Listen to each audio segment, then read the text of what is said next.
All righty, fresh out the bye week, feeling good, feeling good. So we got to talk about it. Arthur Moats, joined right now by Mark Bergin, the WRAL Channel 5 producer down in Raleigh, North Carolina. Whoo! What's the energy this week? We seen a Baltimore team. We seen Cincinnati Bengals. We got a Browns in there. I mean, we even seen the Bills go down. What's the energy today, baby? How we living? How we feeling, baby?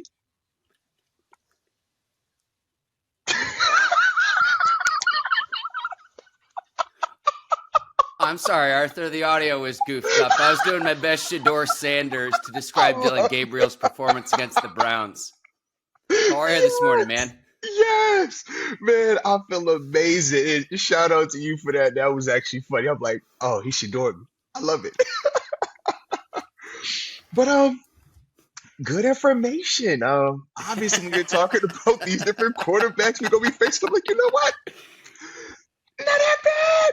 Not as bad as what we might have thought the schedule would have been looking like, or even how we thought some of these quarterbacks would be playing up until this point. So, where do you want to start? Which game did you want to get to first that kind of caught your eye? Made you just feel like, you know what? There's some information that we gathered off of the day. What was that one for you? From the Yinzer perspective, first time since 2018, all three AFC North teams have lost when the Steelers have been on a bye week. So it's almost like a victory Monday of Come sorts. on now. Arthur, I'm already looking ahead to Cleveland this coming week in what we saw in London with Dylan Gabriel in his debut. I thought he started out well.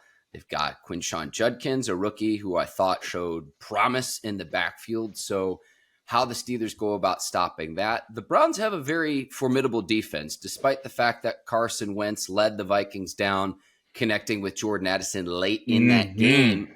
I look at the final score and it's like, okay, Cleveland has a stout defense. To play a low-scoring game, it's like I want to try to get up early on this Cleveland team and then force the onus, force the pressure on a rookie quarterback in Dylan Gabriel. I thought they started out well, but couldn't finish down the stretch. But man, it feels good today to where it's like you're coming off a bye week and every single opponent in the division lost on Sunday. And so next up is Cleveland. So that was the game I was probably watching most closely, Arthur. Yeah, I feel you on that, and that makes two of us in the sense of which game I have my eyes obviously on. I mean, when you talk about it, first off, it was at 9 in the morning once again. If you weren't prepared, if you didn't have your alarm clock set, you might have missed a half of football. So shout out to, them not making us wait all day to get this information. But I'm with you, man. I thought it was cool to see, the young guy Dylan Gabriel go out there and at times look good. At times have some of those like, oh, okay, I see what you're capable of. All right, I see what they like in you. But then the flip side, it's like, okay, you can see certain things where, all right, this is kind of why you guys can't maintain any type of consistency. You kind of shoot yourselves in the foot at times. And you look on the other side, right? A Vikings team that we're very familiar with. Just had them in stadium in Ireland, the other part of being overseas. And when we think of how that game played out, right? And we talk about certain things that went in our favor versus certain things that we would kind of want to do over, we look at how they fixed some of those things versus Cleveland, but then also some of those things still were showing up a little bit as well. So to me, I mean, there was a lot of good from a Steelers viewing perspective in that Browns Vikings matchup. Yeah, and I think about it from the standpoint of, okay, on that final drive where Wentz diced up the Browns secondary, he was a perfect 9 for 9 passing. Hmm. And in my brain, I'm like, can Aaron Rodgers not do the same thing? I think keeping him upright is going to be tough against the Browns. And I'll get into it later this week with my preview in advance of the game. But like, it's not just Myles Garrett. Like, Myles Garrett generates the headlines, but they have a pretty formidable Yeah. front seven, a pretty formidable pass rush. But I'm like, on that final drive, when it counts, when you need a stop, and Carson Wentz goes 9 for 9, in my brain, I'm like, of course Aaron Rodgers can do that. Hey, look, and I was over here just like, man, I know that Browns defense is one of the better defenses in this league. When we talk about Miles Garrett, yeah, you're right, he gets the headlines, but they have a complete team on all three at all three levels defensively. They can rush the passer, got good linebacker play, and their corners are good. But to see in very, similar manners, right? We have those scenarios where we have to play them, and it's like, hey, man, we got to get a stop. They know they're going to get an opportunity, and we're able to get off the field and have multiple situations where we felt, man, we could even slam the door with interceptions. But then to see Cleveland in the identical scenario not be able to get off the field, not be able to get that stop, that was also something that I mentally put in. And it's just one of those things in terms of why we should continue to feel better about how we're, even through that first month, found ways to get out of those stadiums. But the second part is with Cleveland, it's like, yeah, even though you guys can play extremely well at times, there's still some questions about in those critical moments, can you guys rise, or are you always feeling that, it's coming, it's coming, up, something's about to happen, something negative about to happen. You just feel like you got that almost like bad juju type of thing going on, because that was kind of the perception that I had looking at Cleveland down the stretch. Yeah, and I look at the first round picks they have on that defense, Arthur. It goes back to my first round pick theory. High end level talent.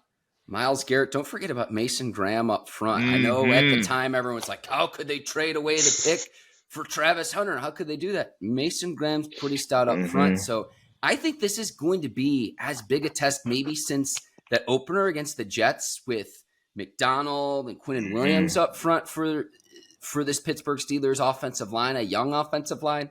Broderick Jones, if we had the training wheels on, they're off after this game because you have to go up against a mutant in Myles Garrett. So that is a huge matchup. And it's not so much so it would be in any other game, but I think about Aaron Rodgers at the age of 41 where he doesn't have as much mobility.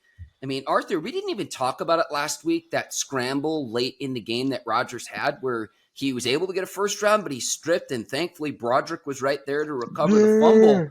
That was a huge play in last week's game. So, you go from the frying pan right into the fryer going up against Myles Garrett, and hopefully the Steelers don't put Broderick in too many one-on-ones because Myles Garrett's going to make any lineman look foolish. And another thing that Cleveland does that the Steelers have started to do with TJ Watt is they're not afraid to move Myles Garrett around on the defensive line as well.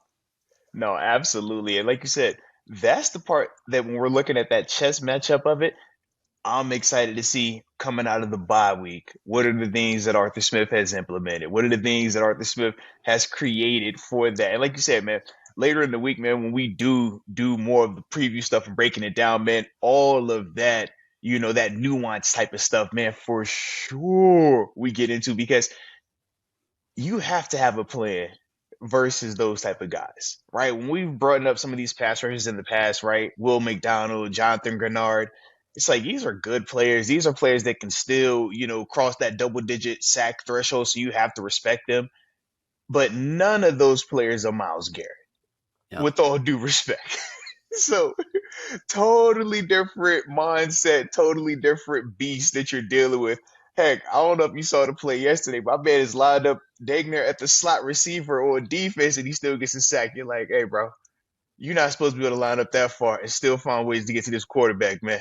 But that's Miles. So absolutely have a plan in place for that dude, please. All right, that is Cleveland, Minnesota. Arthur, do you want to go with the Baltimore loss to Houston? Do you want to go I did. I went Okay. to go Baltimore, Houston, because to me, I felt like that was, I don't know why, man, for TV purposes, it was like the one that like just popped right back on my screen. I'm like, all right, here we go. Let's tap into this thing, man. But Cooper Rush, right? It was interesting though, because this was really the first time we've seen, with Lamar being the main quarterback, where they've had a non-dual threat, non-true traditional, or not even RG3, but like that type of backup, right? We talked about the Tyler Huntleys and stuff like that. So it was different seeing how their offense kind of looked like they were missing that RPO running back or running element for the quarterback. I was surprised that they actually, stuck with it as long as they did. But that's definitely one of the things that the more Lamar is out, you really start to have some questions about what that offense will look like, because that's a very different conversation than what you're seeing in Cincinnati, for example, where it still feels like they're in the same flavor. It's just not as talented. This is like apples to oranges right here. I'm with you because Tyler Huntley is on that roster as well. And I'm not saying Tyler Huntley is Lamar, but he's closer to Lamar as a quarterback than Cooper Rush would be. It's not just the injury, though, to Lamar Jackson. Kyle Hamilton is out. You also have Ronnie Stanley out. I mean, the Ravens ravaged by injuries this season. So Lamar generates the headlines like Myles Garrett does for the Browns, but it's more than that. And I'm looking at the start that the Ravens have. What are they, 1-4 now? Yeah. It's like you start to question, have the Ravens dug themselves too deep a hole to climb out of? Because when you looked at the odds going into this game, Arthur, the Ravens were still the favorite to win the division. Yes. So to me, I think that that's the part that when I'm looking at Baltimore, you're asking yourself, okay, how many more games realistically can they drop?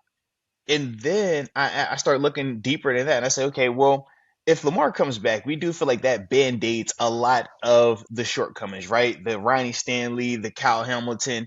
Yeah, when you got Lamar out there, you look at him as that much of a force multiplier. But when is he even coming back? Because he wasn't even practicing this week.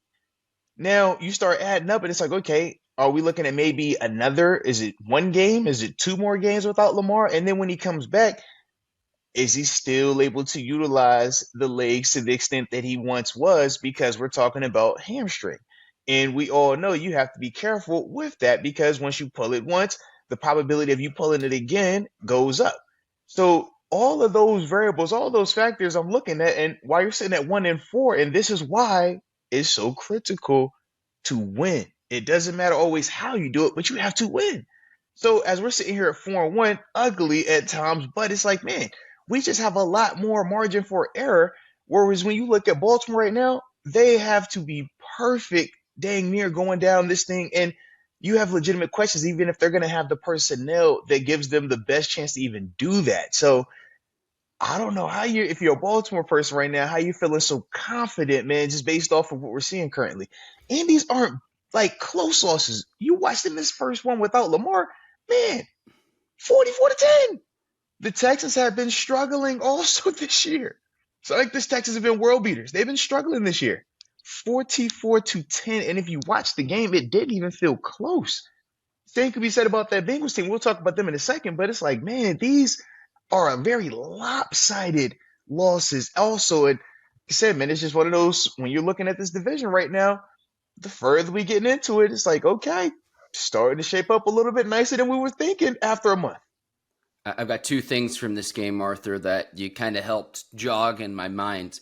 Number one, you've got the Ravens next week if you're Baltimore at home, but the Ravens have the Rams, and it's like the Rams are coming off a huge loss against the 49ers. Exactly. Mm-hmm. So, but then you've got a bye week in week 7. So maybe you hold Lamar out one more game. You've got the bye week, so then he'd have 2 weeks to rest.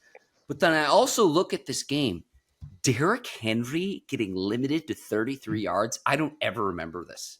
I understand you could put 8-9 guys in the box and say, hey, Cooper Rush, we dare you to beat us downfield. But Derrick Henry, King Henry, getting limited to 33 yards total rushing.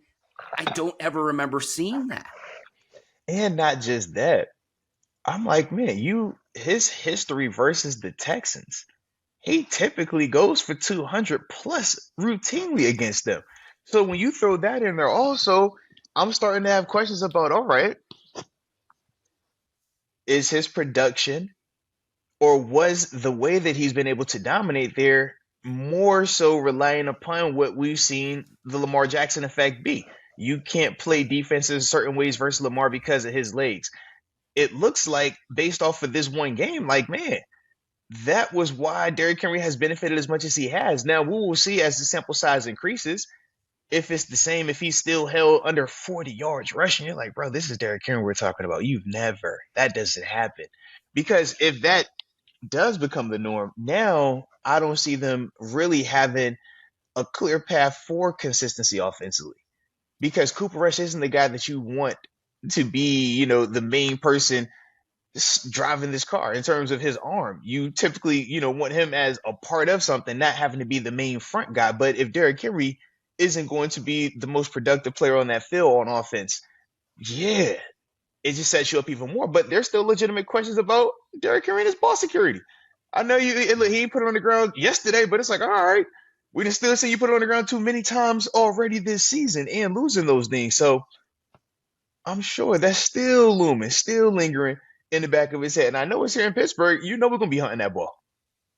Yeah. And his shelf life has been extended playing with Lamar Jackson as well.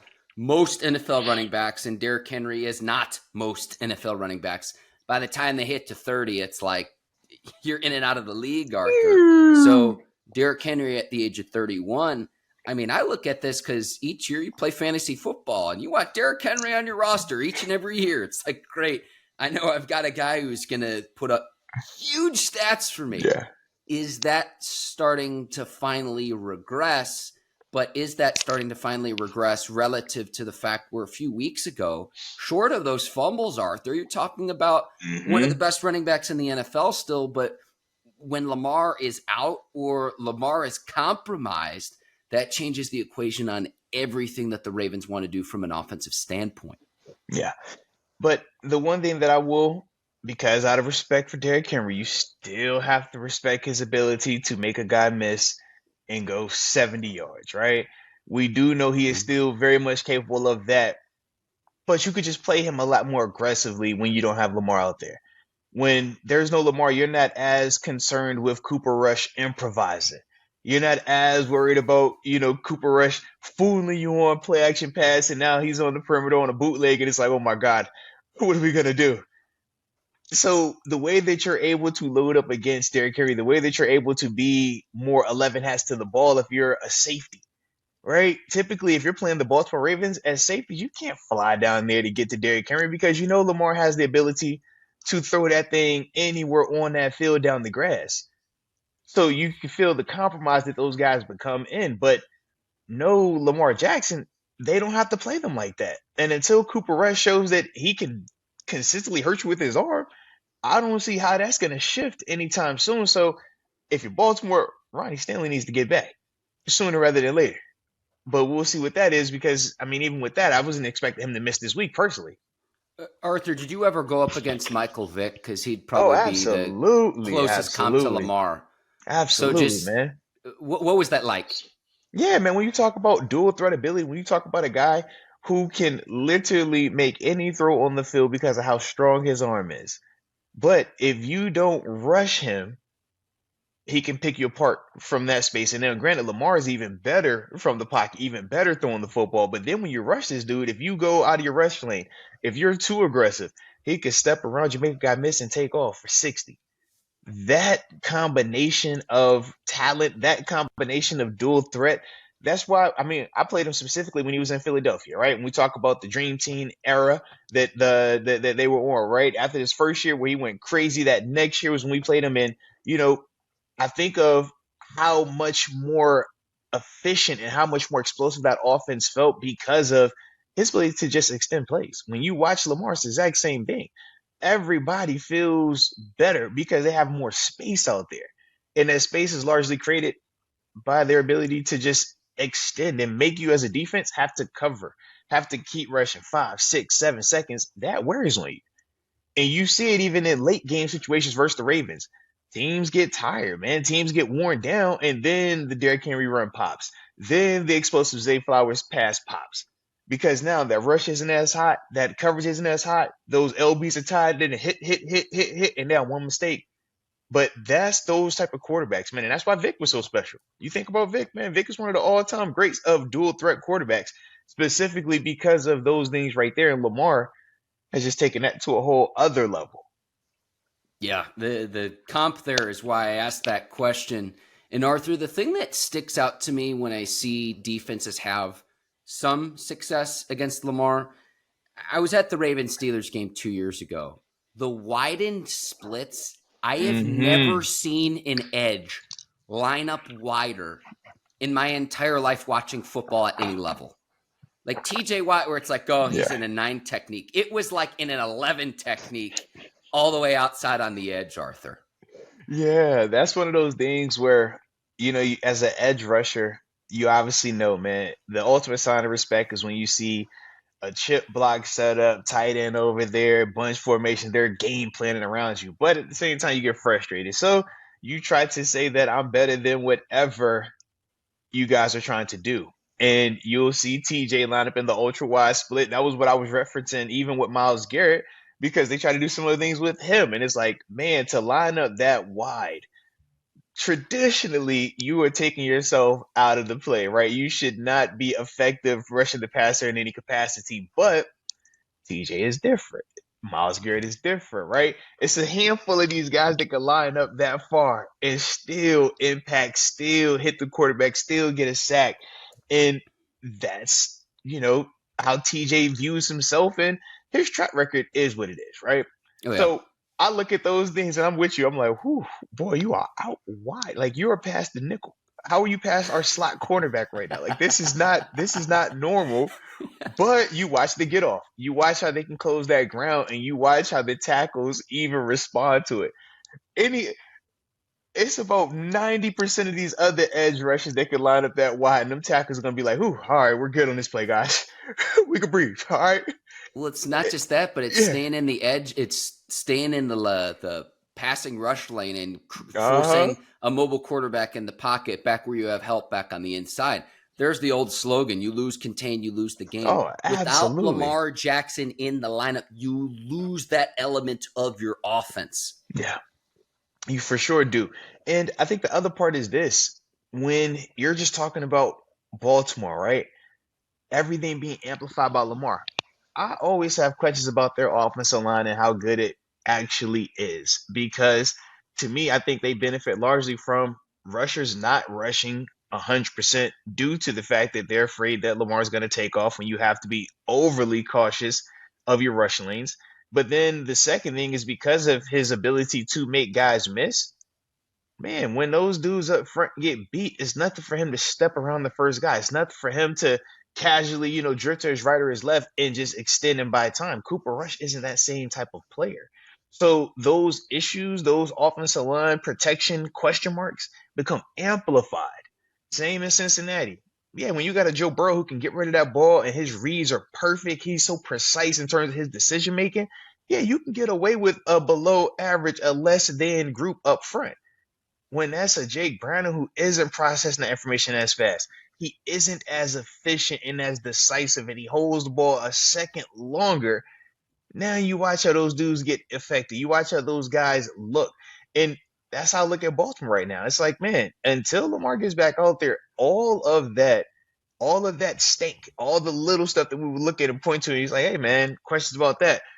It's like that is rising up louder and louder, and it's hard to turn a blind eye to it because you don't have Lamar.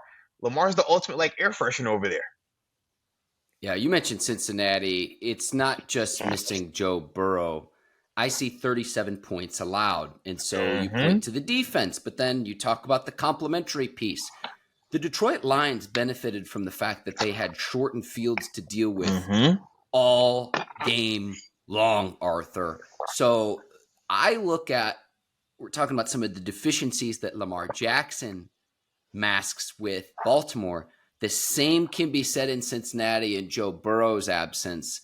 But it's not just, okay, the defense played poorly. Remember, the Lions are a very good team, but if you have a defense that's bottom half of the league to start with, and they're backed up against their own territory, drive after drive after drive after drive, Detroit just benefited from that. Detroit right now is rolling. I think they're playing as well as any team in the NFL right now.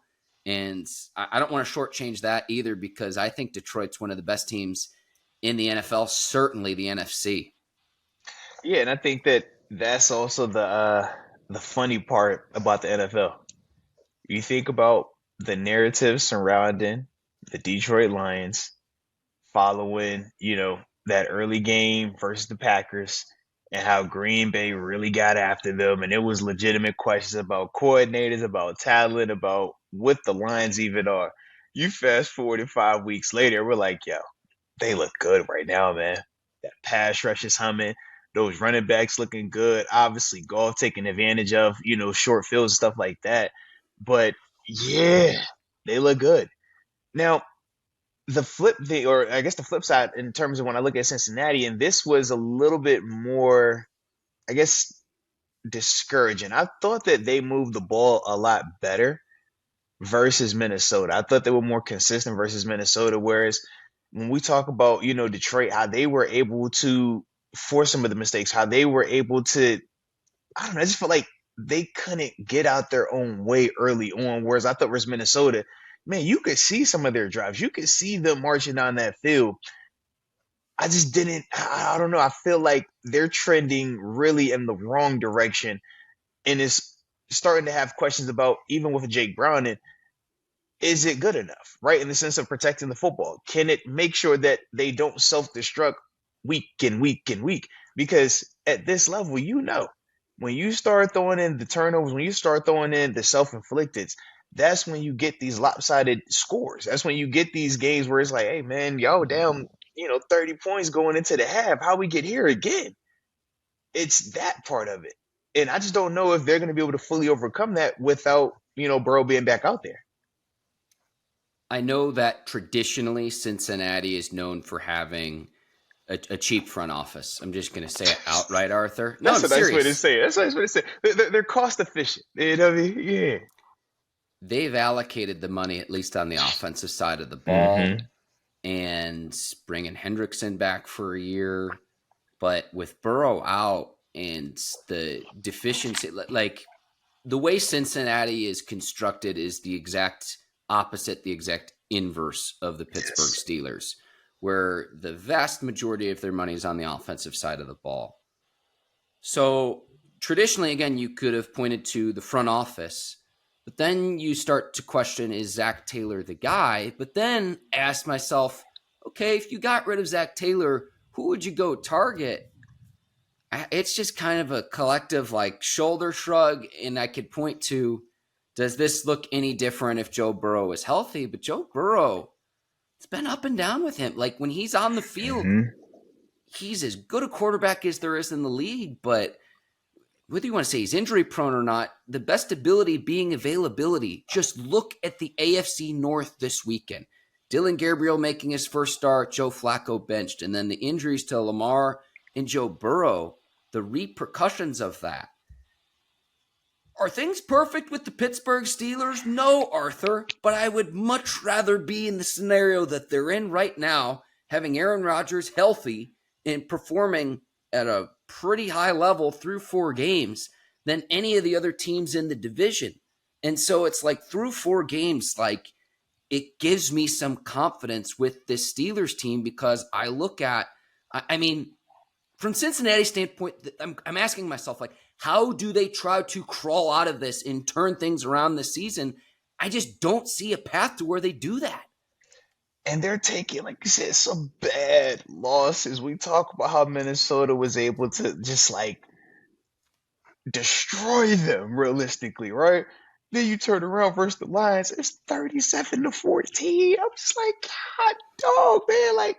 How do you keep having that? But then when you look at it, and it's like, oh, okay, let's look at the turnovers. Well, once again, you got turnovers popping up. That's not good. Oh, let's look at the third down scenario. Okay, you can't sustain drives. That's not good. Man, you penalized as well. Okay, man, now you can't even stop some of these explosive plays from happening. And when you throw all of that into the pot, those just too many negatives. Those too many variables to deal with when you don't have your force multipliers. And the other part that I would say is this. Granted, with our roster, yes, TJ Watt takes up a lot of money, but we don't look and say on our defense, the majority of our cap is tied up in 3 players. We say the majority of our cap is tied up in TJ, but we don't look and say, yeah, man, if TJ, Cam, or Jalen Ramsey go down, we are screwed. That was Cincinnati, and we all looked at them when they made that decision of breaking the bank on Joe Burrow, breaking the bank on Jamar Chase, breaking the bank on T. Higgins to the point that they compromised if they would even pay Trey Hendrickson. You say, well, all right, if they stay healthy, great. You'll be able to score against anybody. We know you're not going to stop the most, but you'll have a chance, right? You can win 45-43. But we say, yo, if anybody goes down, you're screwed. And when you talk about Joe Burrow, how do you not say he's injury prone? How do you say with confidence that this guy can play, a full season without missing games, without being hurt? Because up until this point, it's more information that supports him not being able to play full seasons than it does that would support that. And it's unfortunate because you know how talented he is. We've seen him go to a Super Bowl. We've seen him in an AFC Championship game. We've seen this dude go on the road in division rounds of the playoffs and have success. But if you can't get out there, if we can't depend on you, it's like, man, all of that sounds good, all that looks good, but right now you got one of the highest paid players in the NFL not being able to help you for the next 3 months. Yeah, shout out to Jamar Chase too. 2 touchdowns, 110 yards. I mean, without his long touchdown catch and run, a 64-yarder. Yeah. What does that game even look like, Arthur? But all right, I got a bone to pick in another game. If you're ready for this.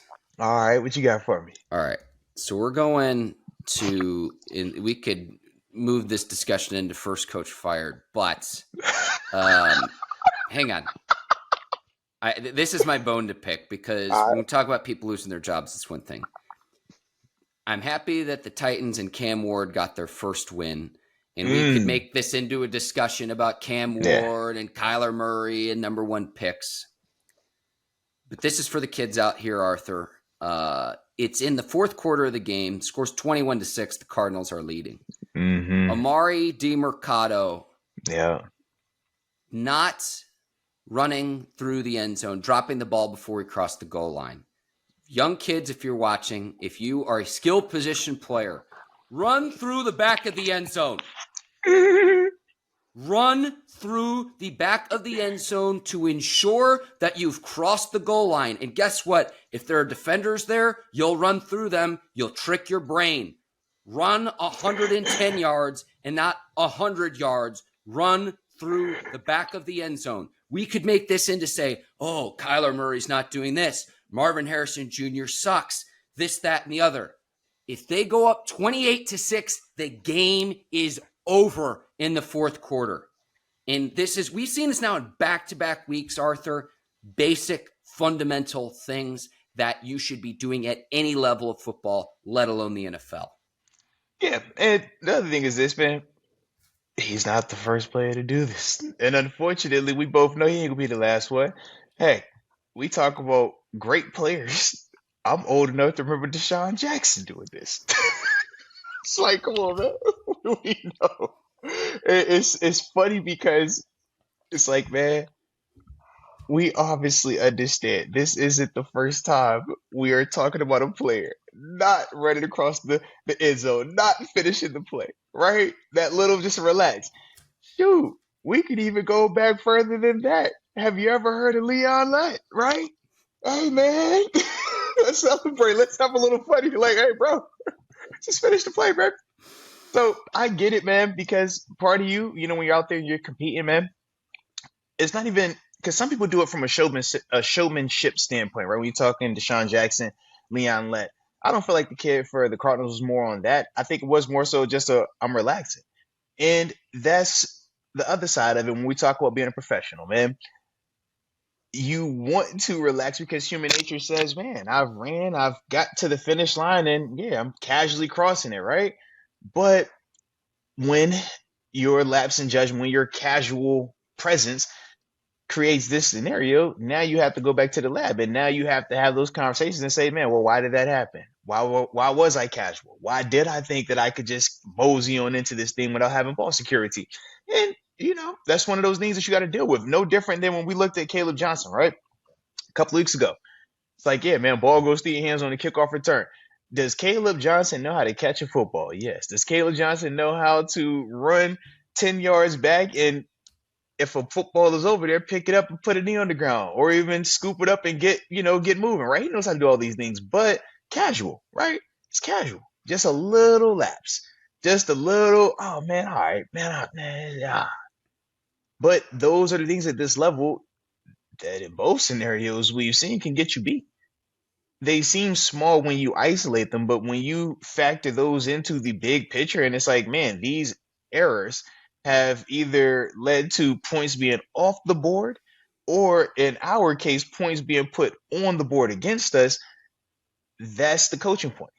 And that's the thing, that if you're that next young player that has the ball in your hand, it doesn't matter if you're offense or defense. It doesn't matter. Heck, not even young players. Just if you're a person that ever has the ball in your hand, just think of that. The same way you would finish a run, if you were running and you were in the middle of the field, you wouldn't just casually, release it. You would tuck that thing 2 hands on if you're about to get hit. Same mindset. Finish play. And if you do that, you'll be a lot better going forward, man, because right now, yeah, you look at the Cardinals team and it feels very different. The conversation around them, largely due to that play being one of those deciding factors, one of those swing plays. So yeah, it definitely sucks though. Definitely sucks, man. And for those dudes, it's like, yeah, hopefully you'll get a chance to rectify. Deshaun Jackson, man, hey, look, he scored so many touchdowns after that, we stopped worrying about it. It was like, all right. But yeah, for my man out there in AZ, yeah, you ain't on that level just yet, so you better start scoring more. And selfishly, I wanted to see another Cam Ward press conference where he's furious after the fact. I love that he spits fire, and it's the truth. It's the truth. Yeah. The week before, where he's like, hey, this isn't good enough. And I get that as the number one pick, he's not used to losing at any level of football. And that takes an adjustment to get adjusted to the league where you're not just the big fish in the small pond, if you will, in college, to where you're in a huge pond in the NFL. But man, I would just be sick to my stomach if I was part of the Cardinals organization or a Cardinals fan this morning saying, how did we let that game get away? Heck, and even Marvin Harrison Jr. has some production. We're like, usually you drop everything. I saw you go up on two cats and give me one of them most. Like, I saw it. This is back to back now. When you make some plays, you should be feeling more confident. So there were some promising things, and this is also on the heels of them not having James Conner. We know that still has a negative impact, man. That was one of their guys from a physicality standpoint, leadership standpoint, calming presence standpoint. So it's very frustrating when you can just look at some of the what ifs for that team right now. Yeah. Brian Callahan of the Titans, and then Mike McDaniel as well for the Dolphins. Dolphins losing to the Panthers. Mike looking rough right now, man. I think one of the two would be first coach fired. If I had to guess, I'd probably go McDaniel. I think Mike, yeah. I was about to say Mike looked rough, man. You just watch him, like, it's not even, he just looks dejected. And that's like when your leader starts to look dejected, like, yo, he doesn't have the answers. He doesn't even feel like he can be optimistic to find the answer. That's, to me, where you start having those hard conversations about, yeah, has this guy really lost the locker room? Has this guy lost his ability to lead this group? We throw these things out there casually as it pertains to Coach Tomlin at times when we would have a rough patch because it sounds cool. But it's like, man, these are very, when you say those things, look at Miami, and that's specifically what that looks like. It's never come close to looking like that in Pittsburgh under Coach Tomlin. You watch Mike McDaniel, though, and it's like, man, the guys don't respond to him with consistency. He doesn't look like he has the answers. He doesn't look like he believes he can find the answers. And this isn't just post-game. It'll be in-game. You watch him in-game. You're like, dude, people will talk about Coach Tomlin, how he's no reaction, and then it's beating his chest, but it's always confidence. Tell me when you've looked to that side and you've seen dejected. You've seen, oh, I don't have the answers. Or, man, I'm just don't know what to do, guys. Is the clock running still? You don't see that. One believes. Other is like, yo, I don't know if I'm good enough. And that's, at least from my perspective, that's kind of how I perceive it. And I just know as a competitor, as a dude that's played it, it's like, man, you will lose a team if I can't believe that you know what you're doing. Because how can I follow you? How can I follow you and run into that burning building with confidence if you don't even look like you're confident about the plan? If you don't even look like you're confident that you can outcoach this guy? At least lie to me. Lie to yourself. Right? Let me see the energy up. Yeah, man, I feel great, bro. Yeah, man, we ran out of time. Right, give me that one. You don't even give me that one. It's the I don't know, man. Uh, it's like, yeah, that's not what you want to see, man. In the contrast of that, Arthur, when they're putting up a few seasons back a 70 piece against the Mm-hmm. opposing team, it's like, and I get it, it's like you can, say it with your chest and boast your chest and have all the swagger in the world when you're having success. But I know he's capable of that. Now, without Tyreek Hill, season-ending injury, I'll concede that. But you don't score 70 if you don't know what you're doing in the NFL. But, man, I thought they had that game in the bag against Carolina as well. Yep. It's just that's my prediction. I think he'll be the first one gone of any of the head coaches. Part of me still feels like when they got away from all those running backs, it made them too reliant on the speed perimeter and never having anything that they can hit downhill with consistency running the football. And that's kind of, why when I look at them, it's like, yeah, y'all look like a passing league team. You're a 7-on-7 summer league team, man. When it's perfect conditions down in Miami, you got all the speed guys, versus certain teams that aren't physical, you can get away with it. You'll be able to score. But teams have figured out that, the way to beat Miami, be physical with them. The way to beat Miami, make that quarterback have to not just throw the dink and duck, make him have to actually execute these long drives and see if his decision-making holds up, because it shows that always doesn't hold up either, man. But, shout out to the Dolphins. I'm glad they got those problems, honestly. I hope they keep it. In fact, don't fire Mike McDaniel. I hope Mike stays there for the next 10 years, all right? I want him there for a long time. I love everything I say about it. Twice a year. It's beautiful. They got to figure something out, though, because they haven't won a playoff game in a quarter century, Arthur. So you look at it, they've got two under contract for the next several years. They have an out in 2027, but where they go from there, we will see. I heard it's a guy at UNC they might be looking at, man. Arthur, I'll say this. It's a little rough at Chapel Hill right now. Hey. He's coached in that division before. If he could stick it back to Robert Kraft, he's still going after Shula's record. No more undefeated teams in this season, so the 72 Dolphins can celebrate again. But Shula's single win record. But hey, at this point, you got to try to polish a turd with Belichick. I mean, straight up, Arthur. Dude. It's a joke. I mean, we talk college, but man, it's awful. Look, where's Lane Kiffin at when you need him? All right, I know Lane is available. Lane, what you need, man? Come on, Lane. You want to live in Miami? Lane, you look good in Miami now. He was remember now. He was at FAU down in Boca. Remember? Yeah. Interesting. Okay, I see where your brain is. I'm just throwing it out there. I'm like, you know what? I can see Lane being over there. I'm just, spice it up a little bit. Who some of the candidates would be if they do fire Mike McDaniel. Keep an eye on that. First coach fired is always interesting in the NFL. All right, let's go here. I got this here. Jets and Justin Fields 0-5. Giants losing as well with Russell Wilson on the bench. Shout out to Dart though. Hey man. Yeah, but maybe. Are we at a point where we owe the Steelers front office and Omar Khan and Mike Tomlin an apology? Like, are we there? Here's the thing with Fields, man. Yeah. And this is not lost on me that he's making a higher average annual salary than Rodgers. So, is it close? Is it close? No, because look. 32 of 46, 283 yards, late touchdown passes. But I look at this, he's still holding the ball too long. The freaking Cowboys had 5 sacks on Justin Fields.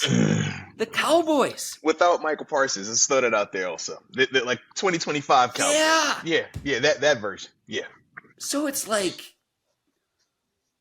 I don't know if the Steelers would be 2-2 or 3-1 if Wilson or Fields were their quarterback instead of Aaron Rodgers. But it is crazy. I was all on board. Bring back Fields on a deal similar to we got from the Jets to see if he's the guy.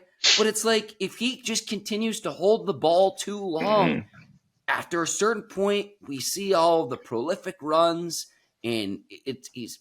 If you watched him just on like Twitter or social media. Last week, I was literally about to say last week, he has a play. It's a 40-yard touchdown run. I think it was on 4th and 2 on top of that. If you watch the play on social media, it is the most electric, the Yeah. most just make you jump out your seat play. But when you actually watch the play, you're like, bro, he missed the read. He's holding the ball too long. It's just he's a great athlete. He can step around a guy and then, all right, y'all are in man. He takes off down the sideline. But it's like, yo, the rest of the game, it's like, it was a lot of this and that and ball on the ground. But like you It, said, if you just watch the isolated highlight clips, you think he's Mike Vick. You think he's Lamar Jackson. And I think that for the Steelers personnel, the Steelers brass, they got a chance to watch him every single day in practice versus our starting unit, especially once Russell Wilson came back. They got a chance to see him every single day to understand, okay, does this guy process this information fast enough?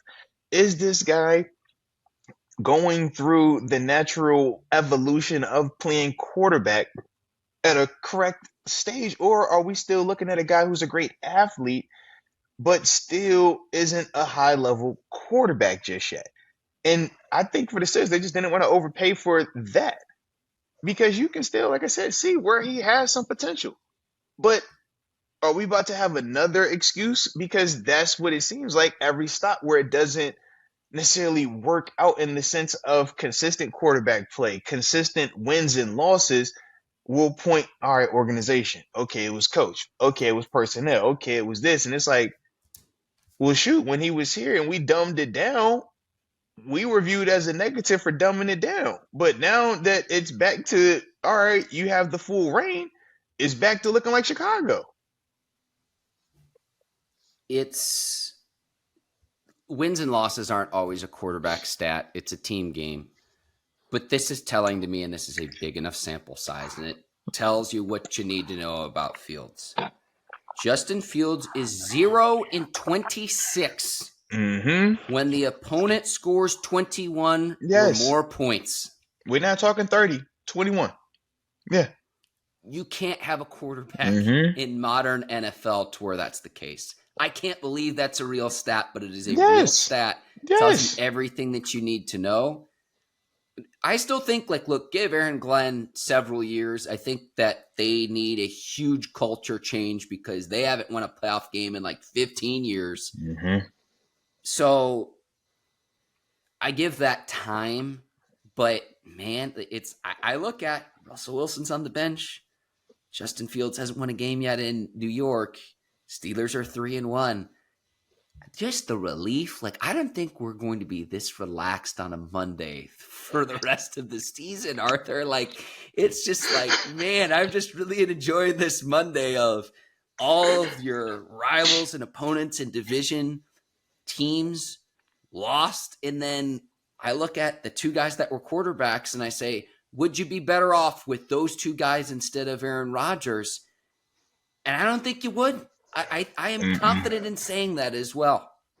Yeah, and I think this is also the good part about information, right? When we talk about Aaron Rodgers, we talk about the sample size, we talk about his highs, and we talk about the lows, right? And even specifically looking at last season, and we would still agree if Justin Fields at any point in his career did what Rodgers did just last year, he's still going to be on that team and he's going to be viewed as, the face of it. He's going to be viewed as, yeah, we feel confident building around him, but he hasn't even given you what most people, including Aaron Rodgers, would say his worst season.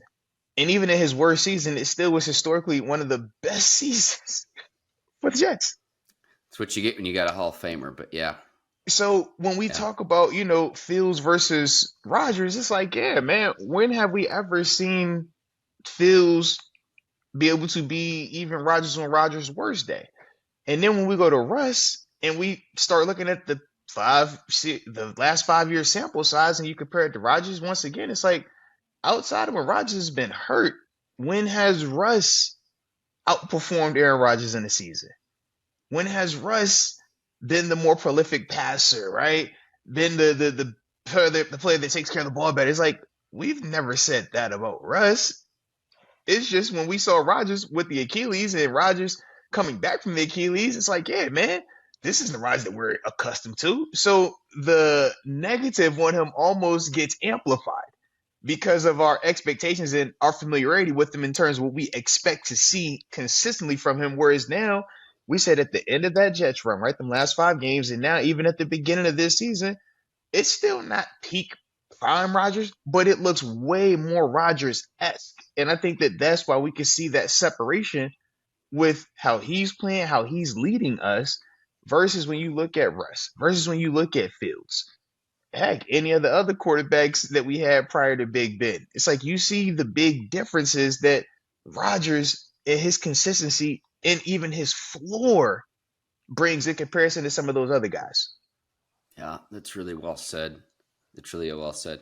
What other observations do you have from this past week? Man, Colts, are we believing in the Colts? They are 4-1, another big blowout win. They 40-6 over the Raiders. 40.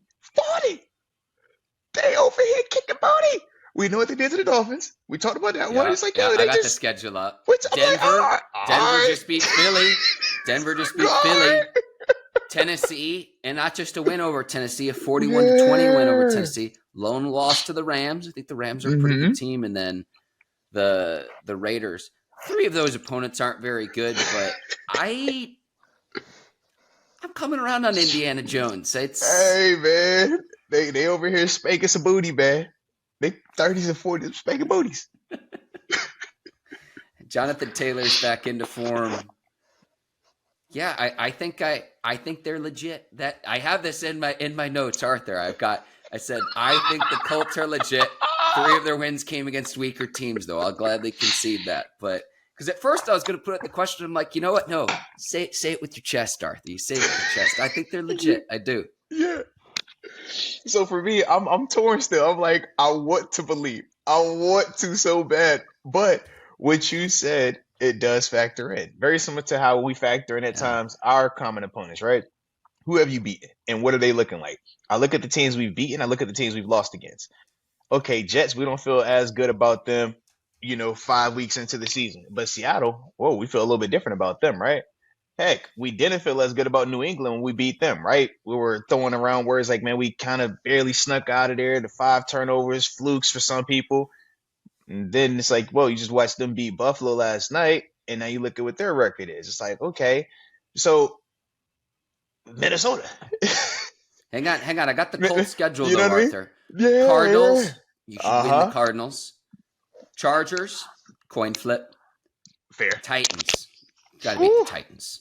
So the next 3 games, they're going at least 2-1, maybe 3-0 in the next 3 games. But you could also make a case that they could drop all 3 of those because Cardinals, what did we just say about the Cardinals? Cardinals win this week if you literally just hold on to the football as you're crossing the goal line. Oh, man.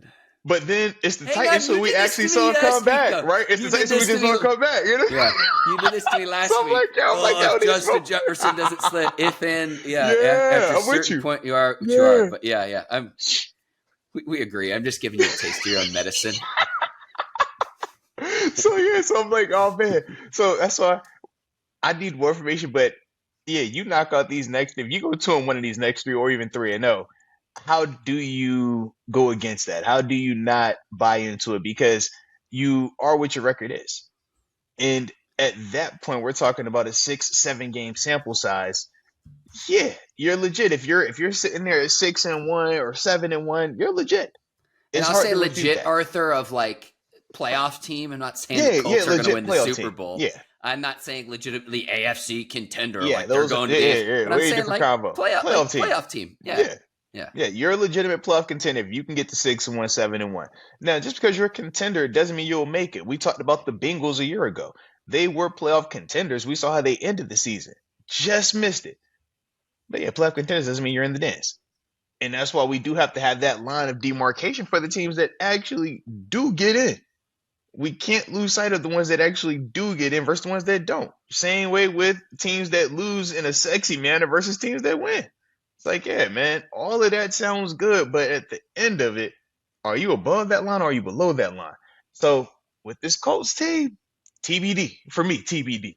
Yeah, I want to believe them, but I'm gonna know a lot more after these next 3. I'm with you. Now, Go ahead. Go ahead. you was about to say Patriots? Yeah. Oh, okay, Yeah. yeah. How you feeling about them, man? Are you buying the Patriots? They're 3-2 right now. You saw the game last night. Drake May's signature win. I mean, the comp I always hear with Drake May is Hmm. Josh Allen. And so, division game. I really aesthetically loved the Patriots. The Navy on Navy, I thought was just beautiful to look It's at. funny. Some people don't like that. They're against the Navy on Navy. Okay, then what do you think of the Bills uniforms? Because the one thing I could say is they at Uh, least contrasted. you know I'm biased. You know I'm I know. biased. It was icy. Yeah, yeah. Uh, for the record, that game though had nothing on the Bucks Seahawks game. The Oh jerseys yeah, in those were those fire. The aesthetically creamsicles, beautiful, versus the beautiful. OG Seahawk. Yeah, I loved Um, it. I absolutely but loved hang it. on, sorry, scatterbrained here. The Patriots, Diggs at the receiver position, finding the fountain of youth. His footwork in that game was Yeah. outstanding. We haven't seen the Patriots with like a true alpha number one receiver in a while, but I thought it was Drake May's signature win, a huge win over Buffalo. And statistically speaking, he's playing at a really high level. Like his completion percentage is way up there. And I look at him like, I kind of can't believe that the Steelers beat them. Goes back to your point about the turnovers. What was it, 5-1 when the Mm-hmm. Steelers played the Patriots? Other than that, I mean, the Patriots fans are arguing that they outplayed Pittsburgh in that game. Well, it's, Mm-hmm. well, hey, protect the football. But if this is a turning point in the Patriot season, we'll look back on that Sunday night game and the win over the Bills as the reason why. And look, no more undefeated teams. The NFL does a great job of creating parity in the league. So I'm not too concerned about Buffalo. The division games, I think, take on heightened importance. And I think a lot of times you can throw out the records when you talk about division opponents. I don't think it's as simple as, oh, this team's better than the other one, because I think most people would have picked Buffalo going into that game last night. But I'm in the second half of that game, and the Patriots are up multiple scores. I'm like, they're going to win this game. Buffalo comes rallying back to tie it up late, but the Patriots and a rookie kicker to make, what was it, a 52-yarder? 52. Ooh. That's not an easy kick. Like, I know 55 is like the new 50, Arthur, in terms of the distance from field goals, but a rookie kicker, 52-yard field goal when it counts with plenty of room to spare. Kudos to the Patriots. And look, that win that Pittsburgh had over New England earlier this year looks a little bit better now that we've gone through now 5 weeks of the NFL season. And that's the beauty of information, baby. We beat the Patriots, man. People was upset. People was sad. You're like, bro, why are we happy?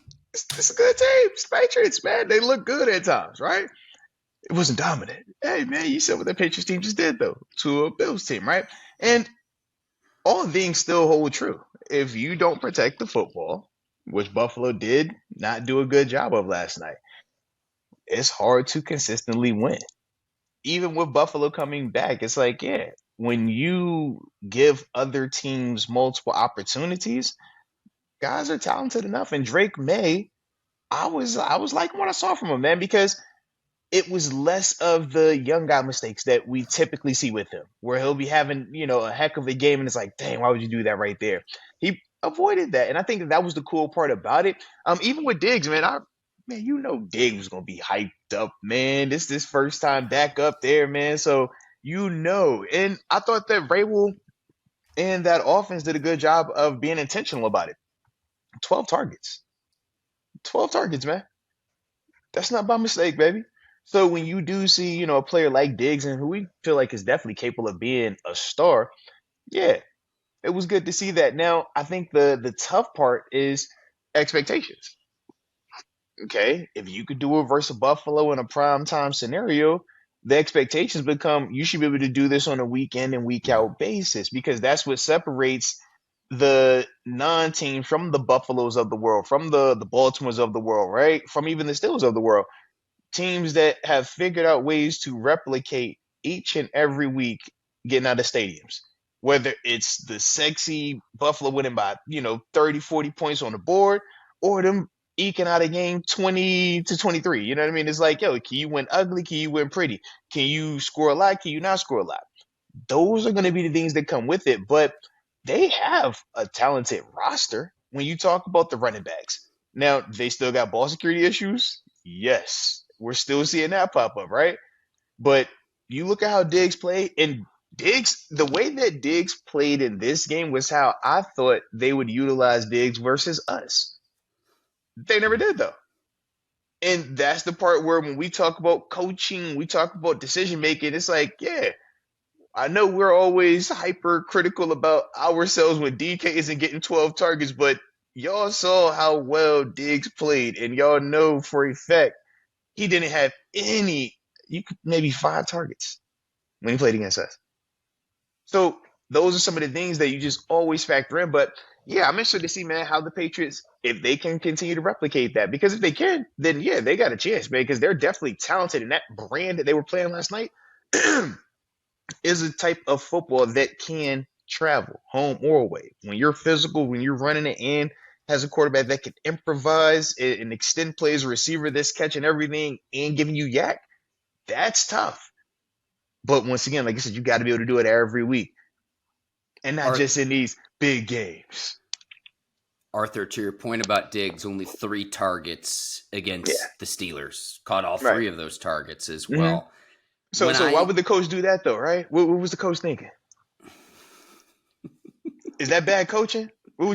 Mark, if the Steelers only threw it to DK Metcalf, are you asking me legitimate? Are you asking me legitimately? I'm always legit. I'm very legitimate right here. Okay. So yeah, if DK Metcalf were to only get 3 targets, and we were to, be unsuccessful in this, man, what would you say about our coaching staff? Would that be a good coaching situation or not so good? You know the if you're asking the question, you know the answer.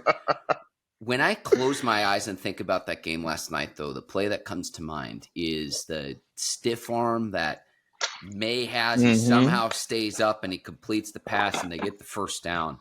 And it's like, that is why you draft a guy and he's a first-round talent to make a play like that. That doesn't make any sense. That shouldn't be a completion, let alone a first down. And that's the type of play that Josh Allen typically makes. And we saw Drake May do that last night. So I'm with you, though, Arthur. It's the consistency of that. He's completing, Drake May, 73% of his passes this season. Impressive. It's impressive. He's starting to ascend as a quarterback in this league. Absolutely. So I definitely like that. I guess the last team that I want to ask you about, though, how you feel about the Broncos? Big win. We saying how Drake May had his biggest win to this point in his career. Bo Nix. Comeback win, too. Double digits. Yeah. With Philly, they've played well and found ways to win coming off the Super Bowl. Jalen Hurts, he's a lot. Listen, a week ago we saw this. You're allowed to complete a pass in the second half of games. I know he threw for a touchdown pass in the second half of this game. That's within the rules of the game. You're allowed to do that. They're going to slip up at some point. With Denver, you got to feel good, though, because Denver was like, going into the year, it was like, this is the sleeper. This is the team, dominant defense. And then so many people went on the Broncos bandwagon where they were no longer the sleeper. They became almost where it's like, is it a prima donna situation where too many people are on board before they've actually even accomplished anything? Yesterday was an example of why we get excited about the Broncos. Not that high scoring of a game, though, Arthur, because 21-17, I go back to the defense of the Broncos and how impressive that is to hold a Philly offense to 17 points with, okay, not just the weapons they have with Saquon, with the 2 beasts at receiver, any short yardage situation, you're getting the tush push, and the Eagles are converting that. To hold a Philadelphia team to 17 points, that's probably what I'm most impressed with Denver's performance Sunday. Yeah, I mean, Denver defensively, they're really good. They're one of the best defenses out. They can rush the passer. They're good against the run, and they got guys that can cover. Right? We talk about Pat Surtain. Like, they have pieces. I was interested to see how they would match up against the physical nature from Philadelphia. I thought Saquon would have more of an impact, but it was almost like Philadelphia forgot about Saquon. It's like, all right, this the running game wasn't really hitting like that. Then you talk about Jalen Hurts, and it's like, man, he started to kind of look like how he looked at times last year, which makes some people bring up the things when they're like, yeah, is he, as dominant and as all these other things that people debate when you're comparing Hurts to the Lamar Jacksons, the Joe Burrows, the Josh Allens, the Pat Mahomes, that what you saw yesterday and what you have seen over some of the performances from him, this is why that's brought up, because it does look like he forgets certain parts of his game at times. And I don't know why. I don't know why that is.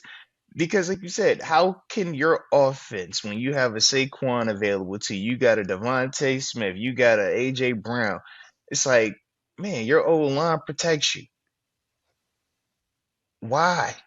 Why is it, if it's not a vertical or a slant, or if it's not, Devontae just outrunning everybody out there, you can't consistently dominate these people with your arm at times. Those are, when you see these performances, that's the stuff that just keeps getting brought back up. And, I don't see that going away right now. The Eagles have won 12 consecutive games at Lincoln Financial Field. They don't lose there. So it's also a road win. That's a huge victory for the Broncos. Huge victory. So I just, in a comeback win too, it's just like, it's probably, when you look back at week 5, what was the most impressive win? It's probably Denver over Philly. And you finally saw why a lot of people have the Broncos to where every year we do this. The Chiefs are going to get knocked off in the AFC West. Well, we're still waiting. Maybe it's not just, what we've seen to this point from Kansas City, but also for the fact that there's a reason why people are high on the Broncos. There's a reason why people like the Chargers. Yesterday was the first indication where I was just like, okay, maybe Sean Payton's got something over there, because to go beat the defending Super Bowl champions on their home turf, where again, a 12-game home winning streak, that's a tough place to win on the road, and they were able to do it Sunday. Yeah. So I like where we at right now, baby. I like where we're at. When we look around this league, it's like AFC-wise as a big picture, and then AFC North-wise, when we start to zoom in more, if we're, black and gold fans, a lot to feel good about right now. Definitely. But, hey, look, but we know a week from now, we'll see if we still be feeling like this, because it's week-to-week league, all right? Them boys go out there and don't do what they're supposed to do come Sunday. Totally different vibes on Monday. Hey, totally different vibes. Week with Tomlin prepping for a rookie quarterback. Like, come on, Arthur. Like, let's go. Not just a rookie quarterback, but the fact that they're coming back from London as well. Like, yo, man, let's roll. It's a lot of variables, man. Yeah. Let's go. Heck yeah. But shoot, Mark, absolute blast as always, man. Love when we get a chance to do this. And looking forward to your game preview later this week. And next time we do this, hopefully celebrate another victory. All right. But with that being the case, man, if y'all enjoyed it, make sure you hit the like button. Don't forget to subscribe and drop it in the chat, man, how you guys are feeling about the Steelers in the AFC North and the Steelers as a whole in the AFC. But either way, we appreciate you for tuning in. And until next time, baby, peace.